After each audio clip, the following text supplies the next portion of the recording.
मागच्या काही दिवसांपासून माजी मंत्री तथा ओबीसी नेत्या पंकजाताई मुंडे यांच्यासह इतर ओबीसी नेत्यांबाबत सोशल मीडियावर वादग्रस्त व आक्षेपार्ह पोस्ट आणि कमेंट व्हायरल होत आहेत। अशा पोस्ट व कमेंट करणाऱ्या समाजकंटकाच्या विरोधात कडक कार्यवाही करावी या मागणीसाठी सकल ओबीसी समाजाच्या वतीने शिरसाळा बंदचे आवाहन करण्यात आले होते। त्यास प्रचंड प्रतिसाद मिळाला। यावेळी हजारोंच्या संख्येने एकवटलेल्या ओबीसी समाजाने आपल्या संतप्त भावनांना वाट मोकळी करून दिली। यापुढे ओबीसी नेत्याच्या विरोधात आक्षेपार्ह व बदनामीकारक टिप्पणी केल्यास त्याची गय केली जाणार नाही, तर जशास तसे उत्तर दिले जाईल असा इशारा यावेळी देण्यात आला। दिवसभर शिरसाळा बाजारपेठ कडकडीत बंद राहिल्याने सगळीकडे शुकशुकाट जाणवत होता। लोकसभा निवडणुकीनंतर सोशल मीडियावर काही विकृत व जातीवादी समाजकंटकांनी माजी मंत्री पंकजाताई मुंडे यांच्या विरोधात अत्यंत खालच्या थराला जाऊन टीका टिप्पणी केली। मात्र समाज माध्यमांवर दोन समाजात दुही निर्माण करणाऱ्या पोस्ट वारंवार पडत असताना सुद्धा पोलीस प्रशासनाने याचे गांभीर्य घेतले नाही। याबाबत आंदोलनकर्त्यांकडून संताप व्यक्त करण्यात आला। कोणत्याही परिस्थितीत आमच्या नेत्यांची बदनामी खपवून घेतली जाणार नाही, त्यासाठी वाटेल ते परिणाम व कोणतीही किंमत मोजण्याची ओबीसीची तयारी असल्याचा इशारा यावेळी देण्यात आला। मृग नक्षत्राचा पाऊस चांगला झाला आहे, सगळीकडे पेरणीची लगबग आहे। मात्र सर्व कामे बाजूला ठेवून ओबीसी समाज मोठ्या संख्येने शिरसाळा येथील आंदोलनात सहभागी झाला होता। यावेळी महिलांची संख्याही लक्षणीय होती। लोकनेते गोपीनाथरावजी मुंडे चौकापासून निघालेल्या या भव्य रॅलीचा समारोप परळी बीड हायवेवरील मुख्य चौकात करण्यात आला। एकच पर्व ओबीसी सर्व, जो ओबीसी के हित की बात करेगा वही देश पे राज करेगा, स्वर्गीय गोपीनाथरावजी मुंडे साहेब अमर रहे आदी घोषणांनी परिसर दणाणून गेला होता। यावेळी ओबीसीतील काही प्रमुख कार्यकर्त्यांची प्रातिनिधिक स्वरूपामध्ये भाषणे झाली।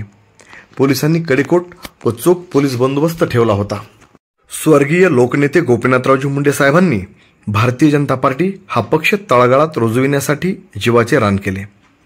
दुर्दैवाने त्यांच्या मुलीला लोकसभा निवडणुकीमध्ये निसटता पराभव स्वीकारावा लागला। परंतु ओबीसी आणि भाजपासाठी पंकजाताई मुंडे सत्तेत असणे आवश्यक आहे। तेव्हा भारतीय जनता पार्टीने त्यांना राज्यसभेवर घेऊन त्यांचे राजकीय पुनर्वसन करावे, नसता भाजपाबाबत सुद्धा ओबीसीला वेगळा विचार करावा लागेल आणि त्याचे परिणाम विधानसभा निवडणुकीत दिसून येतील, असा इशारा आंदोलनकर्त्यांनी दिला आहे। आंदोलनकर्त्याच्या वतीने पोलिसांच्या माध्यमातून सरकारला दिलेल्या निवेदनात म्हटले आहे की आमचा मराठा व इतर कोणत्याही समाजाला ओबीसी प्रवर्गातून आरक्षण देण्यास पूर्ण विरोध आहे। कारण मराठा समाज हा संख्येने मोठा आहे, त्यामुळे ओबीसी प्रवर्गातील छोट्या मोठ्या जातीतील लोकांवर अन्याय होईल व त्याचा आरक्षणाचा लाभ या छोट्या समाजाला मिळणार नाही। म्हणून मराठा समाजास वेगळे आरक्षण देण्यास आमचा विरोध सुद्धा नाही। परंतु मराठा समाजाच्या दबावात येऊन राज्यातील सरकार आरक्षण संदर्भात हालचाली करत आहे, त्याचा आम्ही सकल ओबीसी समाजाच्या वतीने जाहीर निषेध करत आहोत। मराठा समाजास ओबीसी प्रवर्गातून आरक्षण देण्यात आले तर सकल ओबीसी समाजाच्या वतीने तीव्र आंदोलने छेडण्यात येतील, याची प्रशासनाने दखल घ्यावी, असाही इशारा यावेळी देण्यात आला आहे।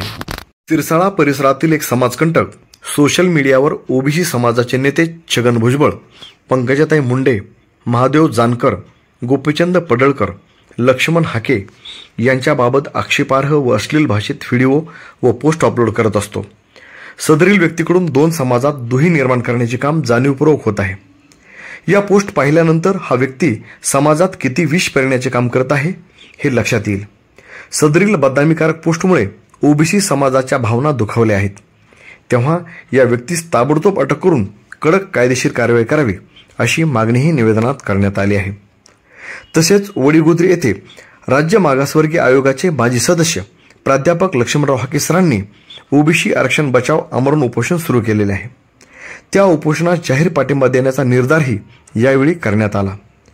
घोंगडी न्यूजसाठी कॅमेरामन एकनाथ हांगरगेसह दादासाहेब भोकरे, शिरसाळा, तालुका परळी वैजनाथ।